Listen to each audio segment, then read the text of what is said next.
while you give back. Today's episode is going to focus on service learning and social justice. You don't want to miss this.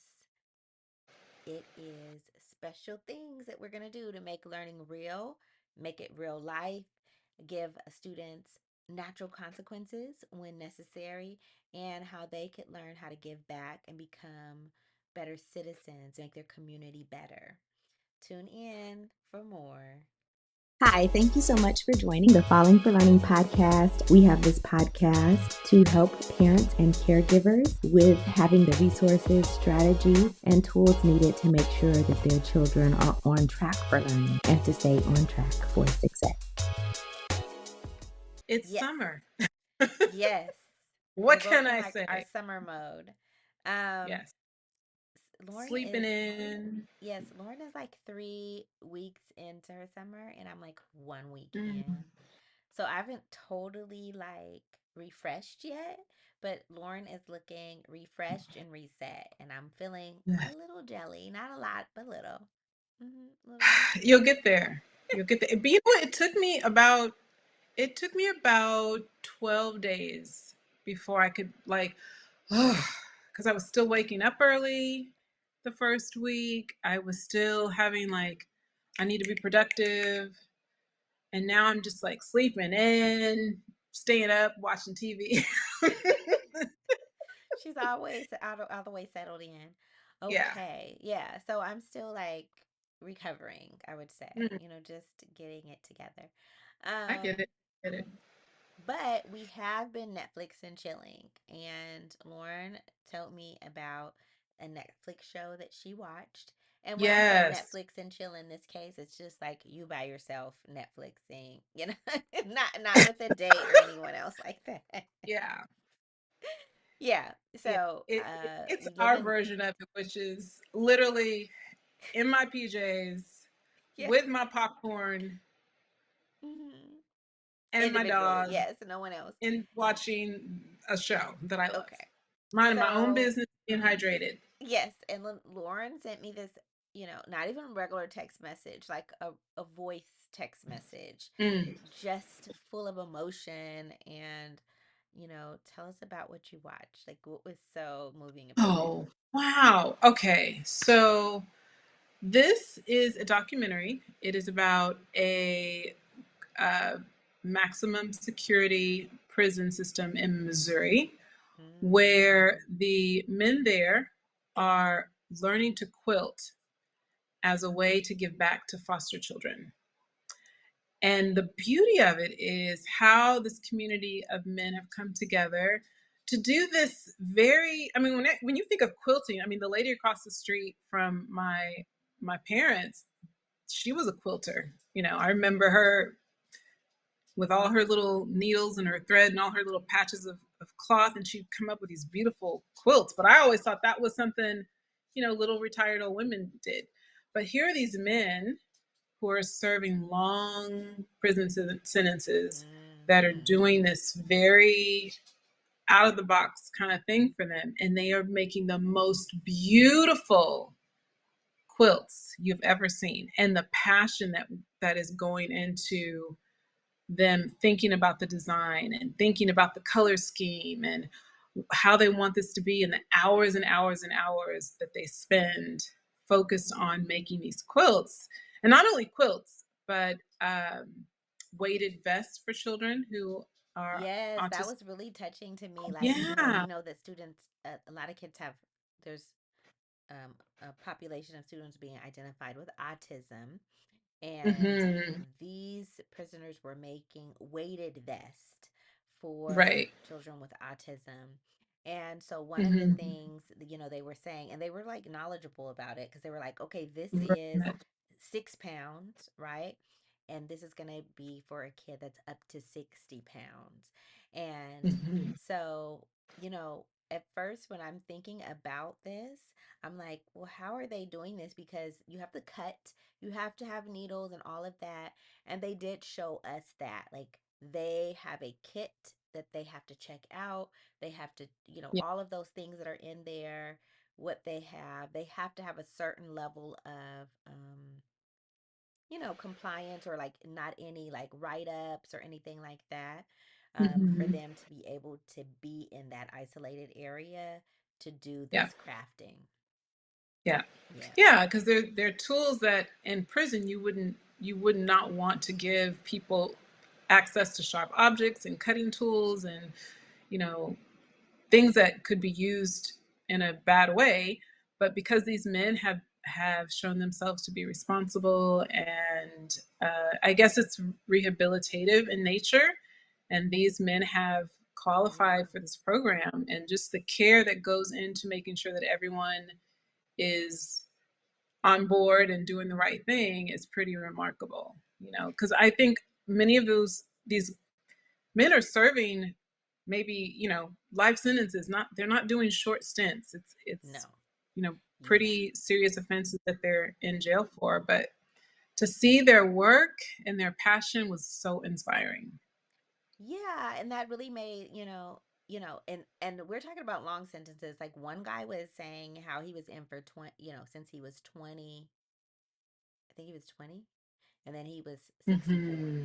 So, and he did commit a murder, Yeah. and he was like, there's nothing he can do about that.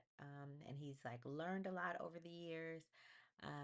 And they're still doing their time and this is what they're doing. So when we're, Hmm. of course, we're Filing for Learning Yeah. podcast. So we think about things, we think, we're both teachers.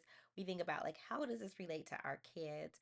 And I was thinking about service learning, right? Hmm. Something that kids can do. And a lot of Yeah. high schoolers are required to do this before they graduate is give back to the community somehow. They need to do volunteer time.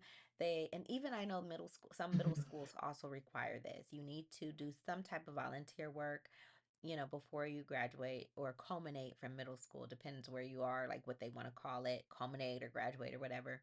Um, and so this made me think about, Hmm. you know, what can we have our kids do that they are making and giving to someone in the community who needs it. And, and so that's, where I talked about it Right. and I was really thinking about it.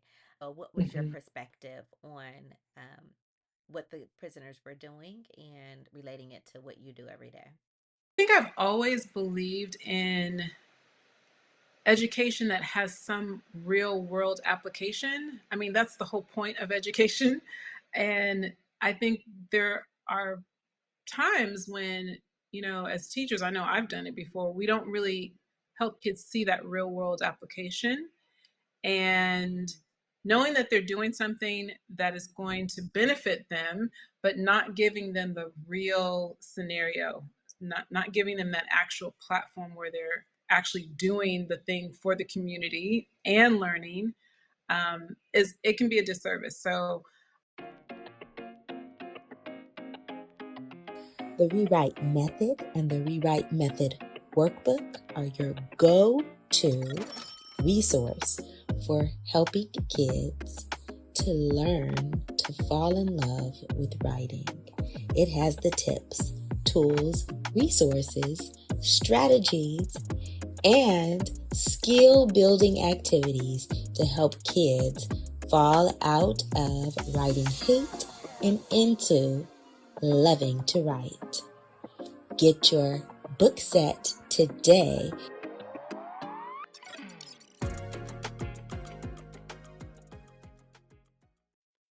yeah, so I really love that idea of having something that's a product that the whole process is to serve someone else. And I just looked at how these inmates were learning so much about quilting, which I know was not something that they would have normally enjoyed as a pastime. Probably not. I mean, I don't know. But the amount of intentionality and the seriousness in which they approach these quilts was because it was for the service of someone else. So I think about my students and I think about ways that, in our school community, they can serve others. And, I have first graders, but we made posters and wrote letters to the fifth graders for the STAR test to tell them good luck on the STAR test. We hope you do great. We know you're ready. We know how hard you've studied. Oh, And that was so important for them to yes. be able to write. And they were so intentional about making sure that they were doing it in the correct letter writing format, and they were checking their spelling, and their Yeah. writing was so neat because they knew the audience was an actual real fifth grader that was going to really read this and really have some Mm. joy and hopefully some encouragement to do well on their STAR test. So yeah. What about what did you think? What do you think? And have you done anything in your classroom that relates to the whole service learning? Yeah, I actually have when I had middle schoolers, they wrote letters, it wasn't a two-way communication, just to be clear, but they did write letters to kids who were incarcerated, just like Mhm. Christmas cards. They make Christmas cards to them. Yeah. So it Yeah. wasn't a two-way communication. They just wrote their first name. They didn't even say the school that they went to. Um, but they just gave them a Christmas card. Someone was thinking about them during the holidays. So that's an example Mhm. of service learning that they've done for others. Mhm. The school where I was teaching, I didn't lead a lot of service projects, but I know that that school did collect money for kids and books. They donated books to other schools, like elementary schools and things like that. Mhm. So there's a lot of schools that participate in service learning. Um, Mhm. but I've done things here and there, but this really made me think about it. And what I really want to highlight is when you were talking about the audience, right? Because a lot Right. of times our kids just do stuff for us, right? Right. And that's the audience. But not even for us. They just feel like it's a piece of schoolwork. So it's not even really for Miss Mosley or for me, right? As their Mhm. teacher. It is, just something that they're doing. Right. But that intentionality, once they know the audience, like this is for your parents, kids. Like if educators out there want to know how to motivate kids, Yes. is whatever assignment that you give them, whatever project you give them a clear audience. And once you do Yeah. that, and an audience they care about, obviously, um, but it'll bring so much depth to what they do, right? Because if Mhm. you're writing this to the principal, you're writing this to the parents, you're writing this Yeah. to the congress person, or Right. whatever, they will tailor that message for those people. If they're writing it Mhm. for their peers, like you're going to do this as a graduation speech or a culmination speech, whatever, they're Yeah. going to put in those pop culture references and things like that that relate to them. They'll know about it. But if, of course, if it's for the principal or something, they'll be more formal with their language. It will bring a level of quality to it, Yes. and specificity to it that Mhm. you wouldn't get by just saying, we're going to write a report on dolphins. Right. Right. So like that generic report is not going to give, like you're going to write a children's book. So this is what I did in elementary. When I was in middle school, we wrote we studied polar bears, and we Mhm. wrote children's books. And I feel like I talked about this before on the podcast. I don't know. But we wrote children's books about this, and then we put it on we read it to our first grade kids. So I might have been in Mm. elementary school, upper elementary maybe, and maybe not in middle school. I Right. don't even remember really, but I know we did that, and we specifically wrote it for the kids. So we had to really make sure we made it interesting. We designed Mhm. the books, we illustrated the books, we made sure the language was there. It was a science fiction book, not science fiction, Mhm. nonfiction book that we wrote for the kids to give them information about polar bears. And it was, I love that project, and I love going to Yeah. read it to the kids. Like we made books, we designed the books, the covers, Mhm. everything. So that's an example of service learning. Sometimes we think of service learning like these people need this, right? As far Mhm. as they need a weighted jacket if they're autistic, or they need a quilt because they're kids who are sick or they're, foster kids or something like that. Mhm. But sometimes service learning is just reading to a younger crowd, right? Right. So, Right. Yeah, I had fourth grade one year, and we decided at the end, at the end of the school year when you're done with testing and they're still learning to do, but you want to make it so that the kids are really highly engaged because they're all ready for summer. yes. So we turned some folk tales into plays. And I didn't want to do costuming, and I didn't want to do a big set. Yeah. So it was really important for the kids to get in character. So we did this little folk tale, and I told them, I said, we're going to do this for the first graders, and well, the younger grades, first, second, third graders. Yeah. And so you guys have to, you got to really be into it because they're little kids, and anything you do, they're going to enjoy, but you got to really be into character. And to see these Yes. upper grade kids get into be chickens and geese and cows and mooing on stage and doing all this funny stuff. And when they performed for these first graders, they never forgot it. I mean, after that, they were like celebrities of the school, and they Oh. would see them down the hall and be like, "Oh, I remember you in that little play we did." And just, because, fourth and fifth graders are they're kind of too cool for school. Yes. But to know that they were going to do this for the little kids just gave them this new, level of, okay, we're going to ham it up and make it really fun. If I would have said they're just going to do it for each other, they probably would not have, like, this is dumb, we're not doing this. But yeah, the fact that they had a little audience that they knew would really appreciate it. Yes. Yeah. Makes So all the difference. If you have not made all. tried it, try it out, right? Try it out. Mm, Um, I really want us to make the switch because part of what I thought about this too was the social justice aspect. Now, yes. these men were in prison, and Hmm. obviously part of them giving back was making some type of restitution for what they had, crimes they had committed, right? And Yeah. obviously our kids, we hope, they're learning now small lessons so they don't, they're Hmm. not getting to like really big crimes or anything like that, obviously in the future.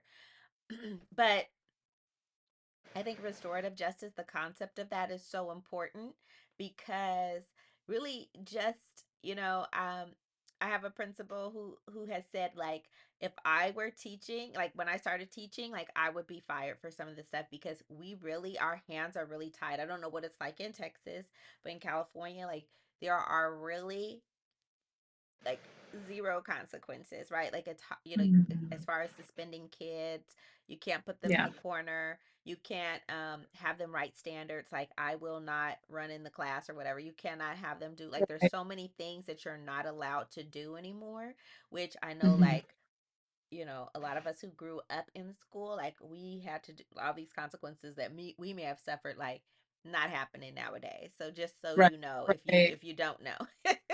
Right. Exactly. Not Yes. happening. So Mm-mm. that's what made me think about restorative justice because sometimes our kids do things to other people, and then we would need to think about like, okay, well, you tore up someone's homework, you got upset with them, like what can you do to restore that? Hmm. And so that Hmm. also made me think about that, and for us to really talk about it on the podcast, natural consequences and restorative consequences, to help our students learn their lessons, because one thing we know for sure is that zero consequences are very harmful for kids. It is very Yeah. harmful for them. They keep pushing the Yeah. limits. Like that's what we do Right. as humans. Like we'll push the limit, you know? Hmm. Kids definitely do that until they learn lessons. So Right. we don't want to be Right. harmful to them. We want to make sure that we Right. think about what they can do to restore someone that they've harmed or something that they've harmed. Um, Right. yeah. Right. Yeah, I had an incident this year even where I had a kid who threw a fit of rage and just, broke the screen on his Chromebook. Yeah. And he was mad.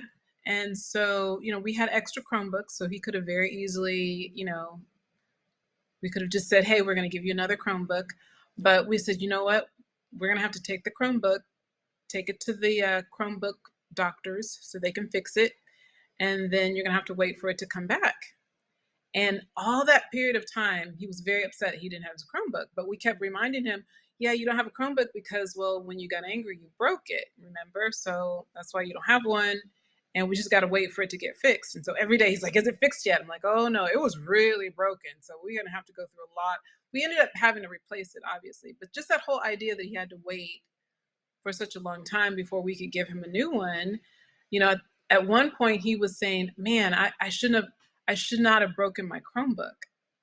So the natural consequences of him not having a Chromebook for so long started to kind of click. You know, I didn't have to do anything extraneous. Right. He just didn't have a Chromebook. That was like a very natural consequence for him. Yeah. Um, and when he did finally get another Chromebook back, which it was weeks and weeks and weeks later, he Mm. was like so careful. And when he got angry, we got him a little squishy that he could squish. So he would definitely think about throwing his Chromebook and then go get his squishy. So I just think of, you know, things that are natural consequences are very important too. And when we think about restorative justice, I don't know, have you ever heard of this tradition? I want to say it's an African tradition where when someone in a community has done something wrong, they gather around the individual and everyone in the community tells them something about who they speak very affirming words into the person. I don't know if you've ever heard of that, but they literally tell the person the things that they want them to believe about themselves. Like, Okay. you know, you are kind, you are nonviolent, you are, you know, speaking words of affirming, you know, words of affirmation. And I've done that in my classroom as well. I don't know if you've ever heard of that. I don't I even know. haven't. I think I saw it on a commencement speech. Someone was telling the story of this tradition, and I thought, oh my gosh, I love that idea. That is great because I know one of the things about um, when someone does something wrong is a lot of times they also have, and this they talked about this in the Netflix show as well, like forgiving yourself, right? Right. Mm-hmm. And then also believing that that's who you are, right? Yeah. I am a person who does this kind of thing. I'm a thief, I'm a murderer, whatever it is, right? Right. Um, and not getting better or not doing different things. Like these are the choices that I make, and I'm going to continue to make these choices. And so Mm-hmm. that's really stands out to me. I haven't heard of this practice that you're talking about, but Mm-hmm. it really helps to heal that person. And then for them to, to take on the the positives about themselves and Yes. to continue to do positive things instead of take on the persona of I did this bad thing. I am a bad person and I'm Right. going to continue to kind of make those type of choices. So it Right. is a way of undoing the harm that they've done to themselves Mm-hmm. because that Yeah. is another thing we don't think about often. We think about the harm they did to others. We don't think about the harm they did to Mm. themselves. Right, right. And I think making that clear distinction between you did a bad thing, but you're Mm-hmm. not a bad person. You just did Right. a thing that was not good and it had negative consequences. Yes. But you are not a bad person and you can make different choices. So Yes. I love and especially laying that out for kids and practicing it, I think creates a very tolerant community. Because I think with my kids, I need my whole class community to help me with students who have problematic behavior. It can't just be me. Yeah, that's a You know, good point. They whole could tear community. apart. Yes, they could tear apart a Yeah. classroom, stop the Hmm. learning, right? And we Hmm. don't have very much recourse as teachers. Right. Yeah. Right. So when they're in those interactions, they're having those moments where the kids know how, because you can create an environment where all the kids know who the bad kid is, Yes, right? absolutely. And you Hmm. don't want that to be a part of your classroom community. You want the kids all to have to rally around kids who have problematic behavior and help support them.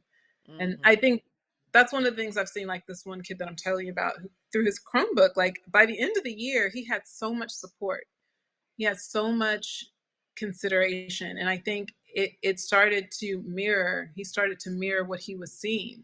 So there was lots of forgiveness for him and there was lots of mercy for him. And so he started to respond and carry himself in a way where, his incidences that happened throughout the day were getting, lesser, just fewer and fewer incidences each day, to the point where I had very little to report to the counselor, on a regular basis. And just to see, that restore that idea of speaking affirming words into students, and to help them see that your behavior is not who you are, is so, so important. I love that. I'm definitely gonna like steal that idea and then, because you're right. I've definitely had years where there's students who had like really, severe behavior problems, and it just escalates, right? Especially as a new teacher, you don't know what to do. You're basically doing the wrong thing, but you're saying like bringing in the whole community to help say positive things Mhm. and give them support and all of that is Yeah. a way to undo that and give them a supportive environment, because it does turn into the other kids are like, Hmm. Yeah. Joshua's bad. He's a bad kid, Right. and running to you to tell you like, oh, Joshua did something again, or Yeah. I don't want to play with Joshua. I've even seen kids like, I'm Hmm. not taking that student to the rest. We have the buddies going to the restroom like, he Hmm. caused too many problems in the bathroom. I'm not taking him. So just like he's like, I gotta go to the restroom. It's like, and we're all Right. and several Right. kids are like, I'm not taking him. It's Hmm. like, yikes. Yeah. So Yeah. And turning that on and its again, head. right, yes. And I think also the natural consequences of things, even when you tell kids, hey, the natural consequences of you know, throwing things at other kids is that they are not going to want to sit near you because you are causing chaos. So that's a natural consequence, and It not that is. they're doing that because they don't like you or because you're a bad person, but because they don't want to be a victim, and so they're going to remove themselves, and that's a natural consequence. It And is. it's and they understand that, and then they're like, okay, so if I want friends, and all kids do, all kids want to be accepted and have relationships, Yes. Absolutely. it helps them think, slow down a little bit, and start using those tools that we're trying to, give them to make different choices. Yeah. Yeah. Absolutely. That I just feel like that's such a gem that you just shared with us. So take it down, guys. Building, Yes. just speaking positive. Yeah, a lot of people have that practice where they have like a restorative circle or something like that, and Hmm. trying to build that child up, because a lot of it does, we always hear, I don't, hurt people, right? I'm hurt, I'm angry, I'm feeling a certain way, so I could come in Hmm. and make you feel bad by saying something negative to you, or Yes. pushing you because I feel, so it's a way of acting out because I'm already hurt inside, so I'm just going to find Hmm. something negative to say to you or push you or whatever it is, and Yeah. trying to have some healing there for the child, and then Hmm. also talking to them about natural consequences. Yes. I do want to say, parents, sometimes I find parents are very, very protective of their children, and Hmm. they don't want them facing any consequences, natural or other. And I'm just going to let that stay there. Just None of our reflect. parents, of Just course. It's none of reflect our is that parents. it is very harmful for kids, and I know I have, as a mom, definitely given my daughter consequences that kind of hurt Hmm. me, right? Like, I can't Yeah. go out now because she's not going where, you know what I Right. mean, or whatever it is, right? Whatever it is, Hmm. like, oh, I feel bad, I Hmm. wanted her to do this, but she did this Right. when I told her not to. Right. And so that it is what it is. So, Hmm. or then, Hmm. people like being lashing out at someone who says, okay, your child has a natural consequence, or your child, they don't want their kid to feel any discomfort or anything like that. Right. But I would just say it really just leads to kids being be getting to a situation where we don't have control, where Yeah. eventually the police are taking over, or they've committed a crime or Mhm. whatever. It's not just Mhm. a push for some. They've actually punched someone, and that person broke their nose or whatever, right? So situations Right. get out of control because we Mhm. didn't want them to face the natural consequence when they push someone and now they're breaking Mhm. people's noses or whatever. So Yeah. just, part of the Falling for Learning podcast, obviously, like, reflect. Is that Yes. you? Are Reflect. you preventing your child from having consequences, because it does not bode well for their future, unfortunately. Right. Yeah. That is such a good point. Yes. I always tell my kids, be a bucket filler, not a bucket dipper. We all have we all have we all have these buckets.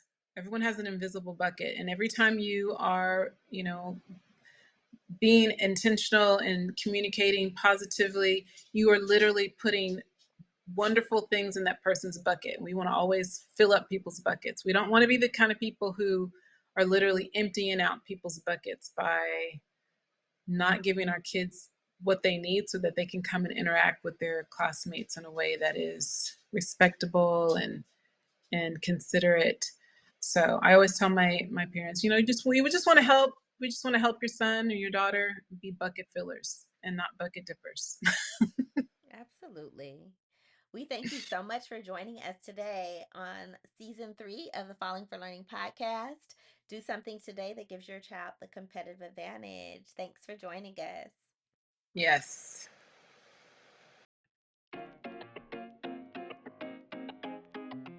The Rewrite Method and the Rewrite Method Workbook are your go-to resource for helping kids to learn to fall in love with writing.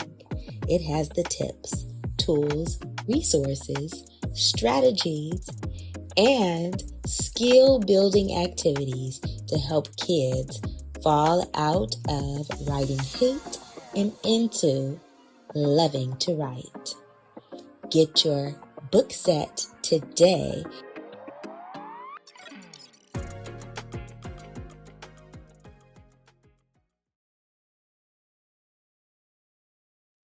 Thanks again for supporting the Falling for Learning podcast.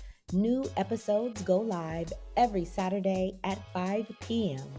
You can watch us on youtube.com at Falling for Learning, or listen on all major podcast platforms such as Apple, Google, Audible, Spotify, and much more.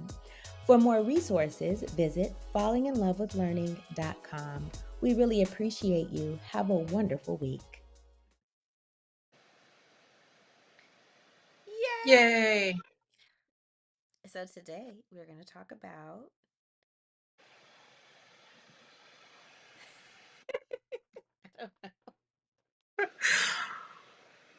The we're Netflix show Quilters and how it relates to learning.